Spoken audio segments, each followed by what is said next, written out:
Yes, my name is Brian, and this is Brianetic Sports. And just like every single day, we come here to give you the latest news as well as information coming in from the sporting circles. Today, we are here to share with you a few things that are happening around the sporting circles, and of course, wonderful infrastructure development in Uganda.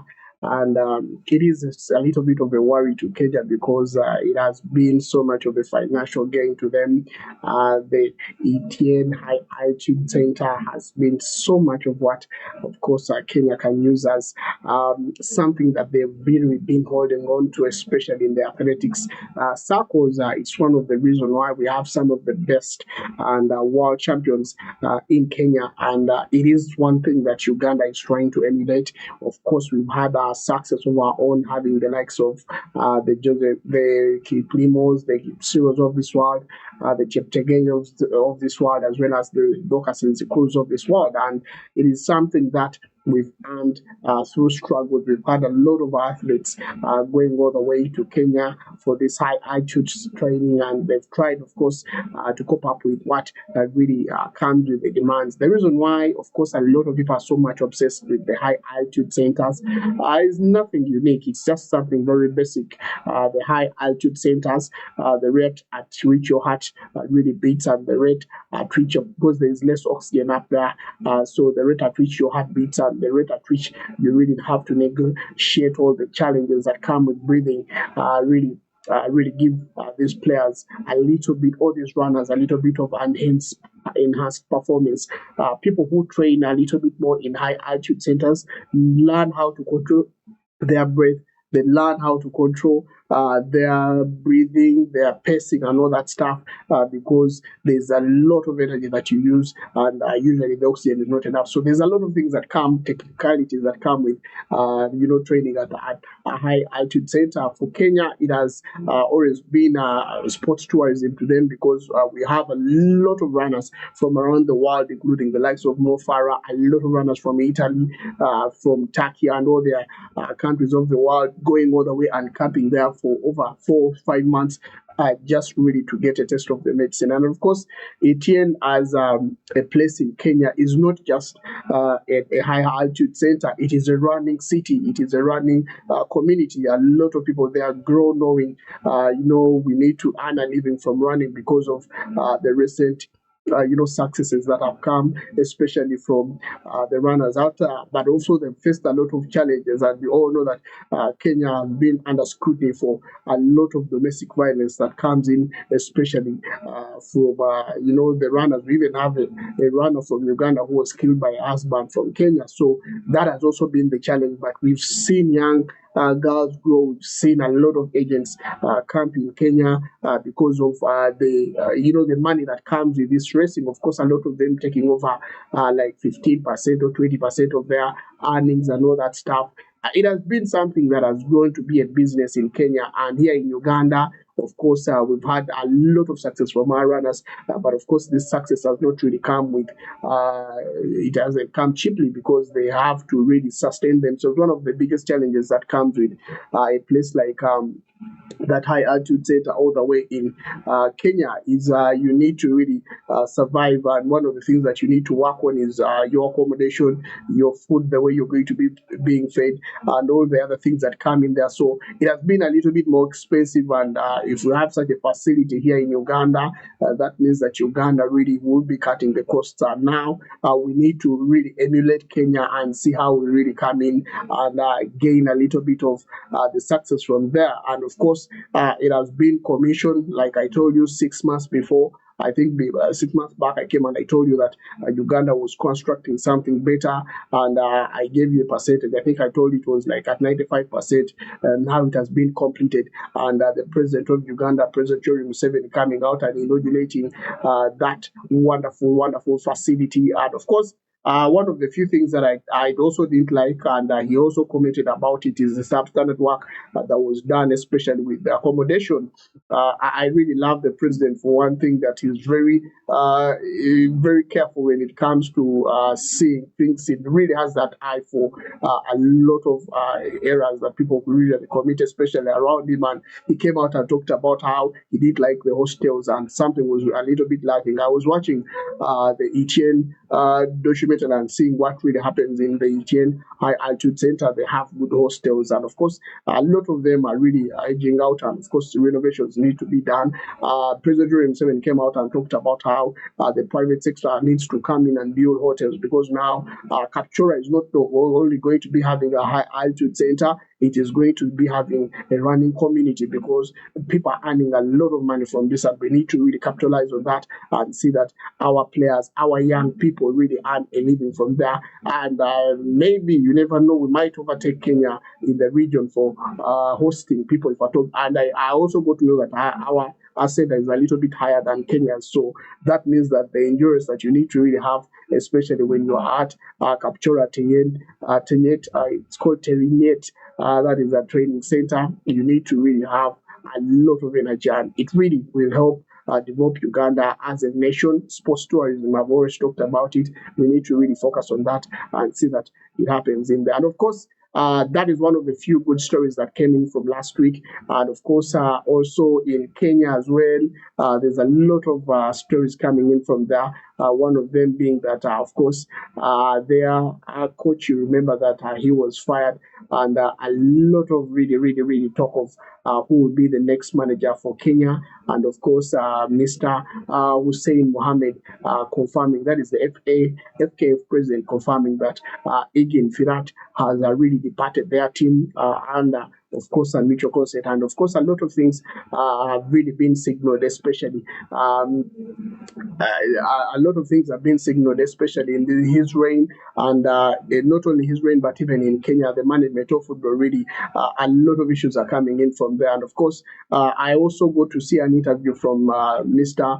The CSO, you can call him the cabinet secretary, coming out and discussing how he didn't agree with a lot of things, especially with his appointment, Mr. Agina appointment, and they are not really going to be working together by the way things were happening. So we're waiting to see. And of course, this mismanagement also being cited by one veteran from Kenya, according to one of their sports websites, Power Sports, coming out and doing the interview and talking about how Mr. Jacob Onyango, who really is one of the veterans, coming out and discussing how the mismanagement for the Harambee Stars really led to the struggles, especially for their the mismanagement in football. All the league has really led to the struggles of the Harambee Stars, and of course, citing how they are not really paid enough money, and as the money does not come in time, and all those things. I want to tell him that it happens elsewhere. It happens in Uganda. Here, there are delayed salaries, especially for these football teams, and sometimes they're not even given the money the way really the negotiations are. But a little bit of Kenya and Tanzania, Uganda and Tanzania, I think their leaders have really tried to sort out a few things. Tanzania has really worked on their league to see that everything works well. That is why they are successful, and you have their teams really performing on the elite level of football in Africa. Uganda, here we still have a few challenges, especially in the earnings, especially coming in from football, but a little bit of the way football is really streamlined. And of course, the whole era of Mr. Moses Magogo has always been to really streamline things in the way things are supposed to be done, and the challenges, all the challenges that are supposed to be faced by a team are really pre-planned for, because usually no federation does not face challenges, but the issue is you really pre-plan for them, you really understand that this is how we are going to be dealing with such an issue, and this is how we are really going to be handling it, because you cannot stop the challenges from coming. And of course, finances will always be a challenge. Even in England, we have teams that are really having challenges, yet they are in the Premier League, yet they have brands that really sell it. So it's not something that really you can say that doesn't happen elsewhere. It happens even in other teams. But the only challenge is that usually what happens in countries like Uganda, Kenya, or Tanzania, or any other African country, we really make these problems an issue and really start putting all the pressure on the players, and sometimes that is how everything goes and blows out of proportion. I really love the fact that Uganda really is changing. Every team here is now really managing to really develop a new stadium. Seeing that a little bit of stadiums from the likes of St. Mary's Chitende, one that is owned by Bypass, and St. Mary's Secondary School. It is one of the few stadiums that we are having that is also now going to be known for hosting a little bit of games in there, and it's one of the stadiums that is being used by FUFA for everything that really they need to use, especially as a pitch in there. We have Nachivo already, really looks like one of the other stadiums that really looks better in there. I think I have pictures of Nachivo Stadium there, really looking very good in there. Nachivo is one of the few stadiums that really we really need to also embrace. It has not been used for CAF level games because of one reason. They had a few things that they needed to be sorting out a little bit earlier, and of course now they've sorted them out with CAF as well as FUFA, and we also have already the under 17 CECAFA tournament, the qualifiers for the African Games, of course, already on in Nachivo Stadium, and of course Mr. Ham Chigun really had Ham Chigun really looking very, very so much instrumental in really bringing football back to the city. The stadium is located in just in the middle of the city, the busy city. Is one of the challenges. What of course CAF came out and really were concerned about was the level of course, the crowd management that really needs to be done in order to have safe games in there. But the good thing about it, 15,000 capacity seater is now going to be reduced to 7,000. That is how much funds are really allowed by CAF to really be in this stadium to really handle, of course, for purposes of crowd management. So if at all the Kenyans are really being talking about new stadiums, we also have some small but good stadiums that are also manageable to really help us really work out.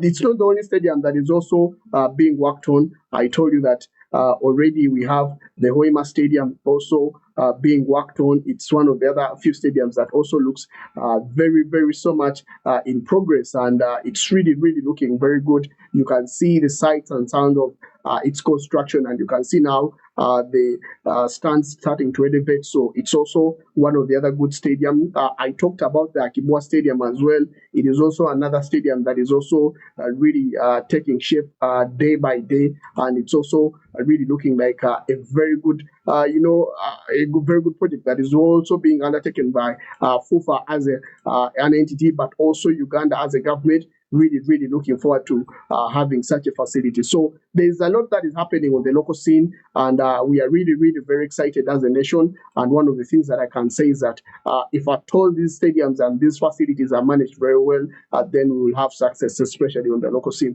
The other small stadiums that I don't want to go into is the Denimba Godwin Stadium in Garuga. It's a personal venture. It is a private venture, and someone is trying to construct something there. So we are also waiting to see how the progress is a little bit slow because of COVID, and you know that the financing of an individual is not the same as the financing of an entity like government. So in there, but the beautiful thing about it is that it's not only Uganda that is developing very fast. Tanzania really looking very good in the way they are really, really working out. Kenya still reiterating the fact that they will be ready for the African Cup of Nations, the CHAN Games, not African Cup of Nations, the CHAN Games. They are still telling us that really they are going to be ready, despite the fact that a lot of people have really been coming out and talking about how really things are not working out. I watched the latest video from the Kasarani Stadium, and I saw what was happening, especially to the roof, and really progress is there. They're working on the stands, but it is really very scary with the way they are progressing, and I really think the Nyayo Stadium will really be the more used stadium other than the Kasarani, because I'm seeing a little bit of a slow progress in there.